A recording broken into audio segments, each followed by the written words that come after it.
ঠিকাদার সাইডে যাচ্ছে, আবারে বলবো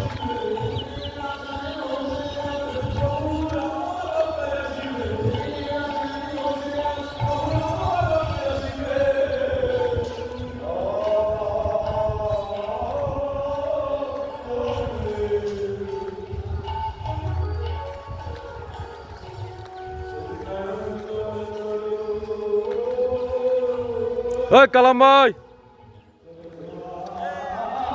কিরম চলছে কাজ কাম, কিরম চলতেছে? ঈদ মোবারক, দেখে ঈদ মোবারক দিলা। সুন্দর হইতেছে, সুন্দর। আমাদের সেক্রেটারি সাহেব আমাদের ভিডিও করতেছে।